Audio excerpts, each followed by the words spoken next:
وكفر مجاهد بزيه الاحمر. من يا ترى يكون بطل النسخه الاولى من مونديال شابور 2023؟ سنعود الى احمد شعبان ابن كفر مجاهد في اليسار بينه وبين البنداري على طول واحده لشيتوس، وفي احمد وليد موجود برضه. ادي احمد علي بينه وبين شيتوس على طول عاوز يطلع عبده جويش، ولكن هشام فتحي هي الطوليه لعبد الله بكر، ونركز مع الثالوث الخطير عبد الله والعوامي واسلام جوده سلكه. نجوم طاريه، نجوم كبار عودونا على الكره الشامله، الكره الممتعه، كره كلها حلويات، كره قطريه. لا ننسى ايضا كره كفر مجاهد والزمن الجميل لكفر مجاهد. يعود رويدا جيل دكتور سعيد مهدي، جيل الراحل سامي ادريس وكابتن محمد رمضان وكابتن نعيم الغرباوي. هي الصافره الاولى من كابتن رضا عيسى يفض بها الاشتباك. من يخطف الهدف الاول؟ من يمتعنا؟ ولكن على طول بلال عبد الفتاح لهشام فتحي لاعب الوفائيه، وعنده هدف من اللعيبه الكبيره نحط عيننا عليه. لعيبه الظهريه كابتن سيد كلهم مع بعض بيشكلوا تيم ممتاز. على طول بينه وبين العوامي باتجاه اسلام جوده 22 سنه هداف الفريق، عنده 3 اهداف حتى الان اسلام، واعتقد بنسبه كبيره ان يكون افضل لاعب في دوره النسخه الاولى من خط ساحل. واحده بوس على طول عدى اسلام والتسديده، وابناء كفر مجاهد مدججين بالاسلحه الدفاعيه. واحده واصله مره والثانيه، ترى الناس اللي في الملعب لو سمحوا خلينا بره الملعب علشان يكون شكلنا الطف واحسن ونتمتع بنهائي حلو. معروف يا كابتن سيد ان النهائيات لا تلعب ولكن النهائيات تكسب. هل يكسر الظهريه تلك القاعده؟ هل يكسر كفر مجاهد تلك القاعده؟ اعتقد ستكون نصف ساعه من الاشغال الشاقه المؤبده ما بين ابناء الظهريه وابناء كفر مجاهد. بلال عبد الفتاح وصل على طول واحده، و العوامي طبعا لاسلام في سلكه على طول لعبد الله بكر. محمد امين حجاج صاحب هدفين، عنده هدفين. بيسو الله عليك الحارس الطاهر ابراهيم يوسف صاحب ال 25 ربيع في لقطه اكروباتيه داخل منطقته يسود الكره الاولى. بيسو اذا يسدد، محمد محفوظ الشهرة بيسو يسدد ويتصدى العملاق والمتعلق ابراهيم يوسف. هي الهجمة الاولى على محمد امين حجاج. بدأ انياب كفر مجاهد تكشر عن ان يبقى فريق كبير، فريق من الصعب ان يكسر بسهولة. واحدة ردة واثنين عند احمد بركات مديها كابتن رضا عيسى، تماس لصالح ابناء مجاهد. منظر هو الاحلى حتى الان. واحدة والثانية بيسلك احمد علي على طول. احمد امين نجلة والثانية لعبده جويش شيتوس. محمد سعيد عمار للبنداري مصطفى على طول في اتجاه على طول وصله لعبده رده من ده احسن لاعب في الدوري، ده احسن لاعب في الدوري. خلي بالك حط عينك عليه، لعيب هداف، لعيب كبير. اطلع على طول، مفيش التواهم، مفيش لغه الحوار بينه وبين احمد بركات في الكوره الماضيه. نعود مره ثانيه لشعبان. النجله في النص لجويش باك يمين ولكن نازل بالتبادل بينه وبين شيتوس لبيتوس. وصل كفر مجاهد لسه هنشوف اهداف متعة الاهداف ستكون بمشيئة الله. احمد بركات ملك الحركات، عدى نصرة تدري بالشجاعة، قماش السفر جاهز، قماشة خشنة، صعب لقاء صعب التفاهم فيه. يعني لو عملنا احصائية مين يكسب؟ لا صح، هيبقى 50-50 صراحة. نهائي صعب، والاثنين كان مشوارهم طويل، وهنقول لحضراتكم في اي لحظة توقف كيف وصل الفريقان الى المباراة النهائية. اذا هي الركنية الاولى وركنة الحافلة الاولى لابناء الظهرية. الظهرية كان اخر محطاته فائز على النجيلة 2-1. كفر الجاهد كان اخر محطاته الفوز على كل شريك بالركلات الترجيحية. على طول شيتوس بمبدأ الامان، طالما موجود شيتوس اذا هي بردا وسلاما على دفاع كفر الجاهد. نعود لهشام فتحي العوامي عبد الرحمن لهشام فتحي لاعب الوفية، وبص خطأ وبصح الاوضاع. بلال عبد الفتاح يعتبر مارشال في خط الدفاع. دفاع طول هشام فتحي لاسلام دودة. شيتوس امان، اطمئنان، سلام لكفر الجاهد. هكذا شعار شيتوس. تعود مرة ثانية لشعبان والبنداري لبيسو. شكرا كابتن هاني. تعود مرة ثانية صافرة رضا عيسى حكم اللقاء، تفض الاشتباك بين ابناء الظهرية والسلامات. اعتقد مين وضع الارض بركات ولا مين يا كابتن سيد؟ بلال عبد الفتاح. اذا طريح الارض بسم الله ما شاء الله، منظر ماتع من الجمهور. جمهور اطلاقه. ارحب بصديقي الحبيب مستر ابراهيم طبعا المغربي ابن المحله غني عن التعريف، سيد دورة محلة احمد، وجاي معانا النهارده يستمتع باللقاء النهائي. صراحه نحتاج يا كابتن مدحت يديب وزير طبعا يعتبر وزير الشباب والرياضه في حمد الى التنسيق التام في الدورات. يعني النهارده عندنا 3 دورات في توقيت واحد، زاويه البحر ومحله احمد الصيف طويل. اعتقد في مسؤوليه يا كابتن، طبعا معاه كابتن احمد الفيل، لابد ان يكون في تنسيق ونبدا مثلا من شهر 6 دورات لحد 30/9 قبل الدراسة او 20/9، وكل بلد تبقى عاملة جدول او معمول جدول عندهم 10 ايام الدورة على اقصى تقدير، بحيث يبقى كلنا هدفنا الالتفاف حول حدث رياضي واحد داخل كوم حمادة. ولكم الرأي الاول والاخير. نعود الى هذا اللقاء واحدة والثانية. العوامي على طول في اتجاه هشام فتحي. هشام صاحب هدف حلو في الدنيا.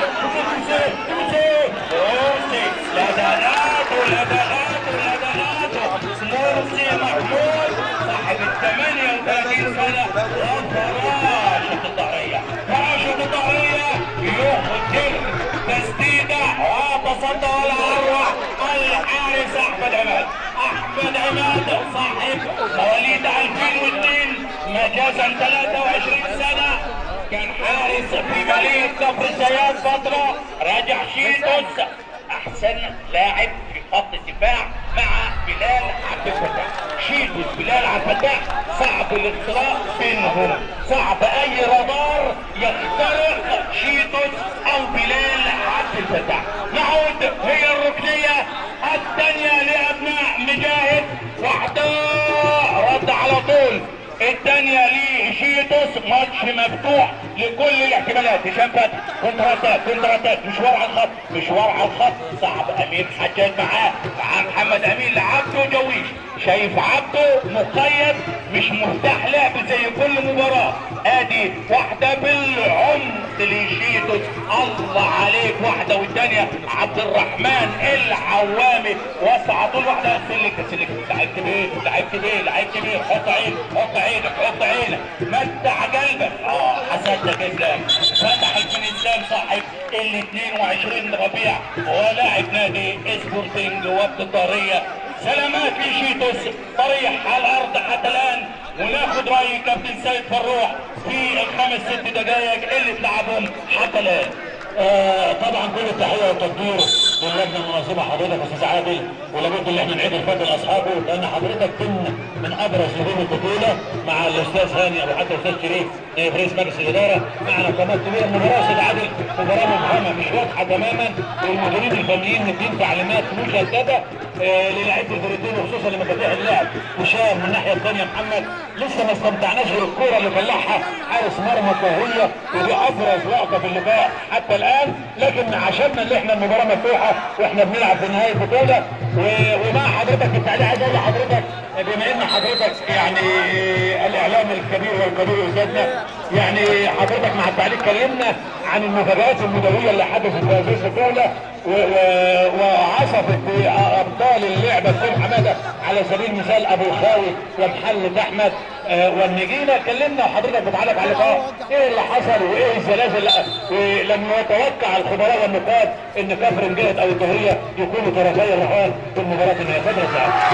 هنقول لكابتن سيد مثالا بعد التنفيذ اذا محمد بن حجاج تسديده تعلو عارضه ابراهيم يوسف. كما قلت كابتن سيد خرج الكثير من فرسان الرهان، خرج ابو الخاوي ممثل كوم حماده في دوري مراكز الشباب، خرج محمد احمد صاحب كاس السوبر ايضا، خرج النجيله، خرج شابور، خرجت فرق عتيقه، ولكن تعودنا هكذا تكون يا كابتن سيد متعه كره القدم، متعه كره القدم في مفاجاتها المدويه، لا وجود للتوقعات، التوقعات كلها خارج التوقعات يا كابتن سيد، ولكن يصل بعد جهد وبعد كفاح.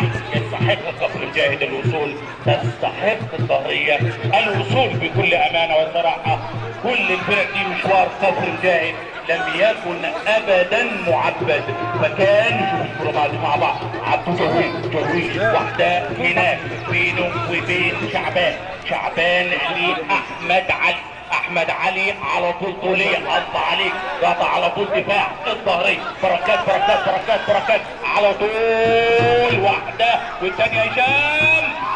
لسه هشام لغه الحوار بينه وبين بركات وبين جوده ما اشتغلش، هو راس المثلث القاعدتين بركات مثل اللي كان لسه ما اشتغلوش. مجاهد على مين؟ فريق كفر الجاهد يا كابتن سيد عاوز يسحب الظهريه واحده يفض بيها صافره مشروعه من رضا عيسى، يفض بيها الاشتباك ما بين حارس الظهريه وما بين بلال عبد الفتاح. اذا فورسينج فاول عن مهاجم محمد امين حجاج. نعود الى العوامي، سيناريو اتكرر كتير، الظهريه تلعب للنجوميه وتحقيق النسخه الاولى، وابناء كفر الجاهد ستكون اول مره لو حصلت كفر الجاهد على تلك البطوله، اول كاس تاخدها كفر الجاهد من شابو عبد جوي على تلفيزه. عطى عليك عوامي لشفه باك لفت يا كابتن سيد، باك لفت كبير. احمد علي وسع على طول ورا لشيتوس بيلعب مفتاح يمين ومكمل معاه قدام عبد جوي. تعود مره ثانيه التماس على طول في مصطفى البنداري وفي احمد شعبان. توقعاتك يا كابتن سيد لهذا اللقاء، اديني توقعك، هل هنروح لركلات ترجيحيه ولا لسه بدري؟ يعني بمعطيات المباراه اللي قدامنا ما كنت بصير ان الشام اللي معاه كده استاذ عادل، يعني هو كلمه السر لو قدر المدير الفني لمجموعه الظهريه اللي يوظفه، لان انا شايفه بيرجع لورا خطورته بتقل، فلازم يوقف له حد ما يخليش يرجع، وبكده يبقى في زياده عاديه للطريقه. الناحيه الثانيه المعالم الكابتن محمد كامل مش واضحه تماما مع فريق كفر الجاهد، واللعب كله فردي وما شفناش جمله منظمه. اسمح لي حضرتك، يعني معانا قامات كبيره بره النجوم، يعني معانا شخصيه بحجم الاسطوره ونجمنا الكبير كابتن حسام الوجيه، ومعانا نجوم يا استاذ عادل حضرتك لازم نديله حقهم، وحضرتك خير من دايما يعطي كل حتى معنا اساطير موجودين هنا في المنصه الخطوط الرئيسيه وجنبات الملعب لابد ان احنا نلحقهم في هذا المهرجان الكبير يا استاذ عبد القادر. بس طبعا يا كابتن سيد، وانا مش عايز اتكلم عن حسام كتير عشان صديق ليا، فلو اتكلمت عن حسام الناس بتقول بتجامل حسام، ولكن يبقى حسام الوجيه نجم اسطوري شهور في التسعينات واوائل الالفين، بالطبع نجم كبير وفي نجوم يعني كبيره في شهور، ليس حسام فقط هذا. ورحنا كابتن سيد بعيد، هي العارضه تشيل الهجمه الاولى لكابتن جاهد على طول، عبده جوي، ابناء كابتن جاهد ينتفضون على مرمى الظهري. شيتو احمد امين على طول لجوي، كرة حلوة اللي فاتت، هدد مرمى ابراهيم يوسف عادل على الظهرية اكتر من مرة. اجمد يا ابراهيم، غارات كفر جاهد لن تنتهي. هشام فتحي ده يا كابتن سيد لاعب الوفية وابرز لعيب في الظهرية. بلال كل الكتيبة محترمة صراحة. ادي الشاب عاوز يزيد شوية فعلا، متأخر شوية، واخد تعليمات في نص الملعب والدايرة. اوصله اول هجمه منظمه، كمل على طول بركه، مرسي هوبا. انا رايي يا كابتن سيد مرسي محمود الباك اليمين هو مفتاح لعب الظهريه، باك اليمين على مدار الدوره. لا محمود مرسي محمود لاعب كبير، وده يعتبر من وجهه نظري مفتاح اللعب. ادي مرسي صاحب الحدوته اللي بنتكلم مع حضرتك فيه. احمد علي نفس الريتم الكابرنجات بتسحب الظهريه للدوامه، ركلات ترجيحيه. هل تصل الى ذلك؟ بيسو صاحب التسديده الاولى، بيسو 33 سنه بيسو، وتسديده واعتذار لم تكن تلك التسديده مستند. على المره الثانيه العوام عبد الرحمن العوام. كابتن عادل حضرتك سمح لي ان احنا نرفع القبعه للكابتن رضا عيسى في الكره الهجمه الظهريه، وهي كانت فاول ادى الادفانتج لان الكره مع الظهريه ما وقفش الكره زي الحكام كتير بتعملها ويبوظ الهجمه، لا ادى الادفانتج للاعب الظهريه فيحجزوا منها جول. فتحيات ايضا للحكم الكبير كابتن رضا عيسى. طبعا كابتن رضا حكم دوري ممتاز وراجل يحمل من الحنكه والخبره الكثير والكثير. ونعود الى تسديد البركات، التسديده الماضيه كما سدد كفر جاهد، سدد ايضا الظهريه. اذا هي المتعه حاضره على ملعب مركز شباب شابور وسط حضور قامات رياضيه واعضاء مجلس النواب. لا شك انهم يستمتعون بهذا اللقاء التكتيكي. مباراه تكتيكيه، مباراه فيها خطط للصباح. على طول عبد الله وحدها لمرسي، ده مفتاح اللعب،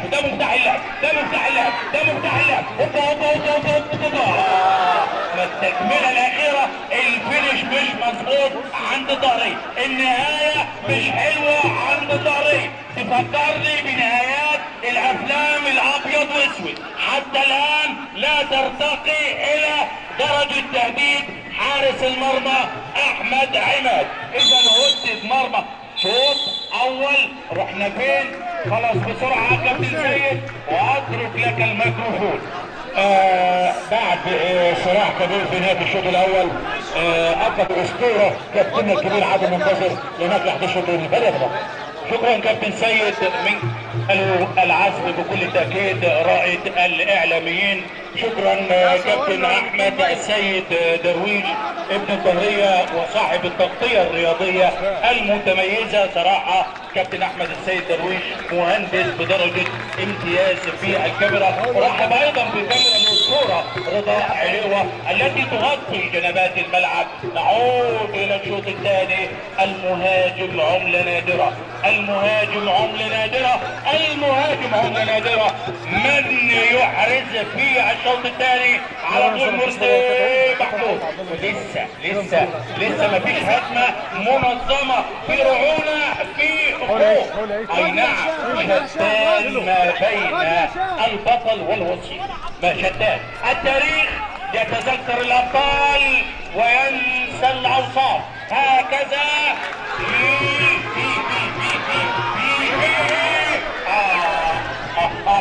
خلص على رأيه الصوت. فات الميعاد فات الميعاد فات الميعاد. ادالك شيتو يا راجل على طول. خلى محمد امين حجاج بقدميه الحافيتين يهدر الفرصة الاولى لابناء مجاهد. فرصة سلامات للاعب اطالية. سلامات طبعا. استاذ عادل، لا ننسى اللي شابوه عندها مهمة قومية النهاردة. مباراة ساخنة جدا في دور الثمانية في دورة محل تحت دورة المرحوم سيد الشيخ، وعندها اخر لقاء امام فريق مغنيم اللي عمل مفاجأة مدوية في تفوقه على فريق الكوماندوز المحترفين في الدوري المصري. فنتمنى التوفيق لشابوه. من الاخبار عندنا اللي احنا نتوجه بالتهنئة ايضا الى استاذنا وكابتننا الكبير كابتن صبري سايس بمناسبة زفاف نجله الكابتن محمد السيس. الف مليون مبروك كابتننا الكبير صبري السيس. نتمنى سلامة للاعب الظهرية. وعايز اقول لحضرتك استاذ عادل، يعني حضرتك كنت صاحب بصمه كبيره في هذا المونديال، ولك جزيل الشكر باسم كل الرياضيين وكل الفرق اللي شاركت في هذا المهرجان. تحيه كبيره للراجل اللي ضيع وقت كتير من فراغه عشان يسعدنا ويدخل البهجه على القلوب اليائسه. وكل التحيه والتقدير لشخصك الكريم، ودايما يعني نتشرف بوجود مع حضرتك في اي محفل رياضي. فانت قامه وانت علم من اعلام الرياضه بصفه عامه وكره القدم بصفه خاصه، وخاصه في مركز كوم حماده. اتفضل يا كابتن عادل. حبيبي كابتن سيد، طبعا الفضل الله سبحانه وتعالى، ثم لوجود القامات المحترمه مثل حضرتك اللي انا بنتعلم منهم وبنتعلم من كل الكباتن الموجوده في الملعب. وما اقوم به من جهد هو يعني غيظ من فيض وعطاء كبير لهؤلاء الرياضيين. اعود الى اللقاء منينا على مرسي محمود، وعاد بالسلامه مرسي محمود، وقام من تلك الوعكه بسلام وامان ليشغل الجناح او الباك اليمين لفريق الظهريه. لم نستمتع بالنهائي. هكذا لسان حال الجمهور يقول. كما تعلمون النهائيات تكسب ولا تلعب. كل يسعى الى منصة التتويج، كل يسعى الى رفع الكاس وحده. عماد عمدة حراسة كفر جاهد تعود الى شعبان. احمد شعبان وحده للبنداري. مصطفى البنداري بنداري وحده لمحمد امين حجاج. محمد امين صاحب هدفين في دورة ابناء خط الساحل. اعتقد هنروح على فين يا درش؟ وحده على طول بلال عبد الفتاح ولا العوامي اللي شالها شيتوس. مضغوط على شيتوس. واحده والثانيه احمد علي على طول النجله والثانيه مردوده. كنت هتاك سريع. لا الهجمه لسه. بص في الهدف. مرسي مستني. كفر جايد ما بتستناش. كفر جايد عاوزه تلسع. واحده عاوزه تلدق. وبشوف الهجمه دي منظمه. يا شعبان على طول مفيش هزار. ما بهزرش شعبان. احمد شعبان يزول. مرسي عصر لعيب كبير. اختفى اسلام. مرسي في العمق مخطوفه. لا كفر جاهز. امسك الخشب ينال على طول. ابراهيم موجود مفيش كلام. واحده والثانيه للعوامل. بدات تشتغل الطاريه. حست بالخطوره. حست ان كفر جاهد واخدها على شبكه الركلات الترجيحيه. هل تكون واحده الثانيه بلال عبد الفتاح. هشام فتحي. هشام عنده كتير لسه ما طلعش. عنده كتير. عبد الله لسه عاوز يعمر في الكلاشينكوف. واسع على طول بلال عبد الفتاح. واحده الثانيه هيعدي. عاوز يعمل كروس. اسلام. ماذا اصابك في هذا النهائي يا سيدي؟ كنت فعلا جوهرة. اليوم تلك الجوهرة خفت بريقها. لذلك لمع نجم كفر جاهد ولمع اللون الاحمر، واللون الاحمر يكسر الجنرال. نزول شيكو وخرج عبد الله بكر. نزل شيكو وخرج عبد الله بكر. اول كرة ادي شيكو طبعا ده اسم عايزين كابتن عايز انت على كل واحده الثانيه موجات فادي سيد ما تعليقك على اول 3 دقائق في اللقاء حتى الان؟ الامور اتغيرت تماما يا استاذ عادل، وحضرتك ملاحظ ان فريق كفر الدهب اتغير عن الشوط الاول واصبح يعني هو مالك زمانه مبالغ بالهجمات وضيع كورتين، وده حاجه غريبه. ايضا فريق الدهريه ما عرفش استكان ليه وبدا يتراجع شويه، وانت فرصه لفريق كفر الدهب. لو الامور قالت زي ما بتمشي كده اعتقد ان كفر الدهب هي الاقرب للتسجيل. تعود مره ثانيه هشام فتحي بلاي ميكر على الظهريه ومنفذ العمليات. بركات اختفى، اسلام اختفى، جميع الظهريه اختفت. اعطت الفرصه افضليه نادر سيف يا كابتن سيد من ساعه ما نزل اعطى الافضليه لكفر الدهب. هو جوهره كفر الدهب، هو بلاي ميكر كفر الدهب. كل ما جئت على هذا يعني لاعب خط الوسط نادر سيف، هو فعلا سيف براء. واحده بركات عبد الله احمد مش هيعدي. والبنداري عاملين له الكماشه البنداري على طول واحده باص خطا. دفاع كفر جاهد مستورد من حديد عز للتسجيل. صعب تاكل البرومه دفاع كفر جاهد. تعود مره ثانيه رحب طبعا بالنواب يستمتعون دكتور محمود صلاح معالي النائب احمد الشيشيلي، استاذ مدحت الديب، استاذ احمد الفيل، الجميع يستمتع. مرسي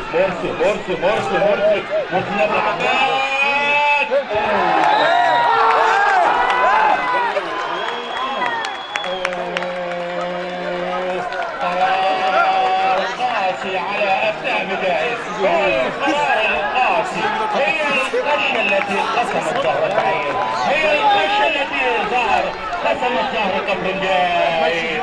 توغل اسلام وما ادراك ما اسلام. احرز اسلام سيكون نجم بلا منازع. ضربة الجزاء قرار من كفر والهباب. رضا عيسى القرار بضربة الجزاء، هي ضربة الجزاء، هي العرقلة. اترك لكم الحكم.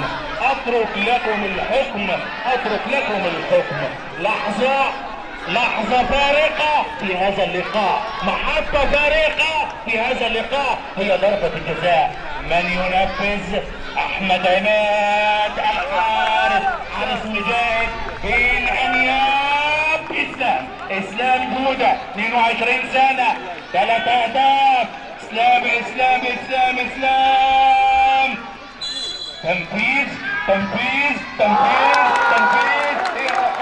هي الرقصات، هي العاهات، هي الفرحة الطاغية، هي الفرحة العارمة لأبناء الظهرية. الظهرية تقدم بهدف من ضربة جزاء للمبدع اسلام جودة سلك صاحب 22 ربيع. محطة انجلب اللقاء كابتن سيد، فإليك الميكروفون. كابتن عادل، ضربة الجزاء انا شايف ان هي ذكاء شديد من مهاجم الظهرية والمدافع كفر الجاهد، يعني بلع الصور. المهاجم داخل ومش كورته ومش هيعمل بقى حاجه، انما ترقيصه والمهاجم كان ذكي والمدافع ما كانش بلع الصور وادى ضربه جزاء. يعني انا شايف ان الكره كان ممكن المدافع حتى لو ما عملوش حاجه ما سابه ما كانش هيعمل الكره اللازمه، لكن في ذكاء مهاجم وعدم بعد نظر من المدافع. شيكو نقطة فارقة في فريق الظهرية.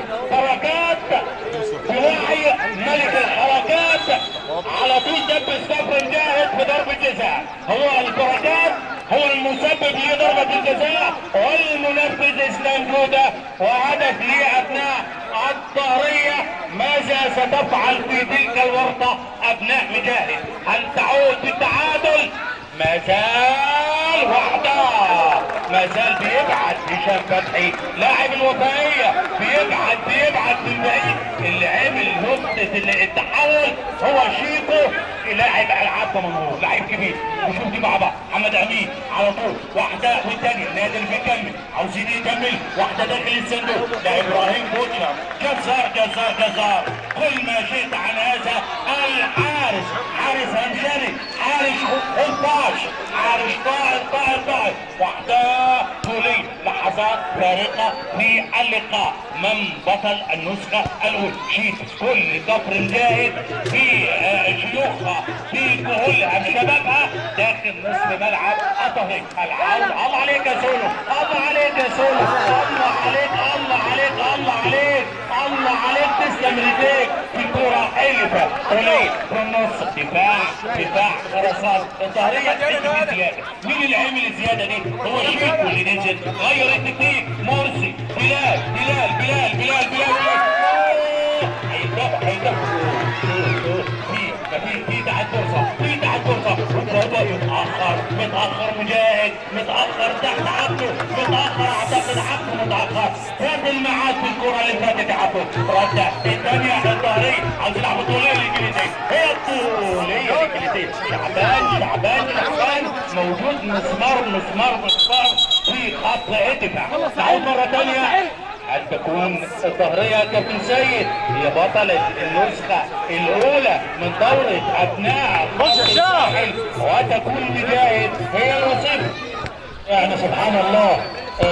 يعني كده ابناء خط الساحل كانوا متخوفين من مشاركه الظهريه، عارفين ان هي اسم كبير وفرقه كبيره، وصدروا قوتهم والظهريه على موعد مع تحقيق الصيت المادي والصيت الادبي. ولو فازوا بالنسخه دي هتكون تاريخيه تتعدد، لان اول نسخه الكاش هيكتب هنا كابتن علي منتصر هيعمل اخوانته والشهيره التاريخيه، وهيقول ان الظهريه كبير بتحقيقها اول بطوله اللي هي بطوله ابناء خط الساحل في نسختها الاولى.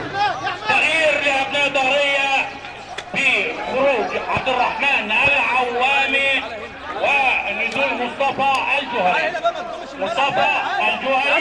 تبديل وخروج عبد الرحمن العوامي الباقي للظهريه. فرحه للظهريه وكتم انفاس لجمهور كفر جاد. من يا ترى يعيد كفر جاد من العنايه المركزه وينعشه بهدف؟ من ينعش هذا الجمهور الذي جاء لمعاصره الكتيبه الحمراء؟ ما زال في الوقت بقيه. واحدة عالية، محمد كامل طرح بكل اوراقه في تلك الفترة، عدى من نادر لاثنين هدفتين نادر وشيكو في الكرة الماضية. تغيير موفق بنزول شيكو، لاعب العاب دمنهور. مرسي محمود شايلاه مرسي على طول يا ابو العباس. وصله والثانية هشام. شيكو مديها رضا عيسى، لكن قرارات رضا عيسى نابعة عن حنكة وخبرة. نادر سيف ولي الحجاج عاوزينها لسه زيادة الكثافة العددية. رايحين على فين؟ الكروس العرضي مش موجود. واحدة والثانية مقاتلين ابناء كفر جاهز، فعلا ابناء مقاتلين داخل الميدان. حتى لو خسر كفر جاهز سيخرج مرفوع الراس من دورة ابناء خط الساحل. لعبوا ماتشات قوية، لعب في مشوار مع شابور وكسبوا، مع كفر سلمون شابور 2 وكسبوا، مع كفر سلمون لعب مع سلمون، لعب في الدور قبل النهائي مع كوم شريك. في محطات الظهرية كانت كلها اشواك النجيلة، زاوية البحر، الطيرية، ابو القاوي. وقبل النهائي اكتسح النجيلة 2-1. ده كان مشوار الفريقين في دورة ابناء خط الساحل. وانا اعود لعميد الاعلاميين كابتن السيد الوقت يمر بسرعة كبيرة جدا على الكابتن محمد كامل وجمهور كفر جاهز، ويمر سريع جدا على الكابتن وديع رسمي بالذات نادي شباب الظهرية وانجم الفريق، ولكن ما زال ابناء البارود متقدمين بهدف ركله الجزاء، والمباراه مثيره جدا جدا. قلنا نحو تحقيق الهدف العوده الى المباراه. فاول من مكان حساس، مكان صعب وسط مخالفات بضربة جزاء، ولكن لا وجود لضربة جزاء. هذا هو قرار رضا عيسى، ولكن مكان يحبس انفاس ابناء الطريق. على التنفيذ بيسو، هدف اليكون، هدف الانقاذ، هدف الانقاذ، هدف الانقاذ. بيسو والحارب البشري من ابناء الطريق. الزاويه اللي هناك بعيد في الوقت قد تكون الأخيرة. الجميع داخل صندوق الطريق، الجميع اخر كرة ده على طول. لو ردت خطر، لو ردت خطر هي خلاص. يا خلاص على طول. يا ابراهيم انت مستني يا ابراهيم، الزاويه الثانيه مفتوحه خالص. القائم نار نار الله المنقدة بالفعل. لسه مجاهد صحوات نادر نادر نادر نادر. لسه الله الله الله الله. كيفو شغل حلو والله مجاهد. الوحدة المحلية بشكل كرة حلوة، تسويل ماتش حلو. نرفع القبعة جميعا لأبناء مجاهد. الجزار، الجزار بالسكينة والطابور، بالسكينة والطابور. والله الوقت خلص، خلاص يا شباب الوقت خلص والله. في طريقه لإحراز أفضل حارس في دوري الوقت خلص يا سلكة. كتي انا بره سلكة شوف الشكل عامل ازاي. التكريمات على أفضل لاعب عامر أفضل حارس مرمى في الدوري. يا نادر نادر إبراهيم يوسف حصل على أفضل إداري في دوري أبناء الساحل. الخلوق يسعد عن جدارة واقتدار كابتن محمد كامل رئيس مجلس إدارة مركز شباب كفر. نعم حبيبي وسطى الثانية واحدة والثانية كفر جاهد في دايما مستشار. وسطى والثانية لشيتوس لبيسو، ولكن حارس اسمه ابراهيم، حارس حديد، حارس من القرون الوسطى، حارس جاي بخيره، حارس كله دسم، حارس كبير كبير كبير. ابراهيم مفيش كلام مفيش كلام، يقبض على زمام الامور. منطقة الجزاء متشمعة بالشمع الاحمر مع هذا الحارس الغضنفر الكبير. تعود الكابتن سيد فروح.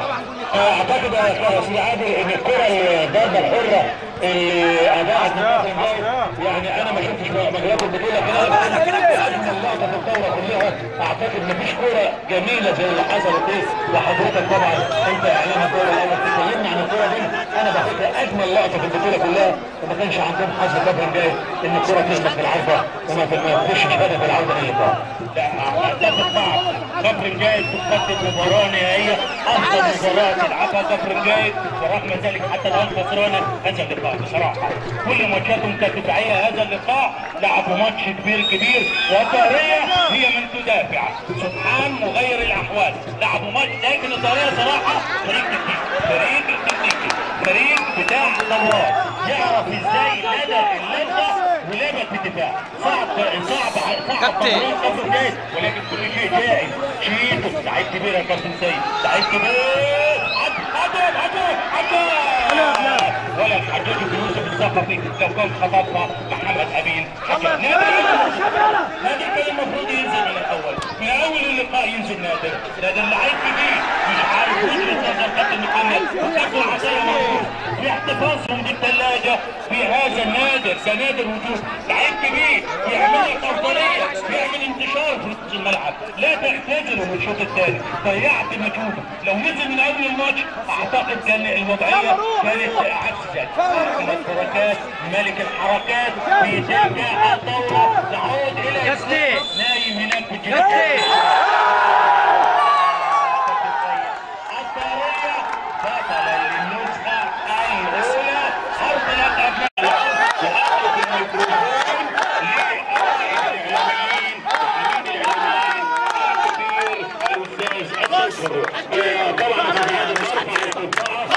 هنجيبك ضرية مش هتسيبك خش هنجيبك ضرية مش هتسيبك خش هنجيبك ضرية مش هتسيبك خش هنجيبك ضرية مش هتسيبك.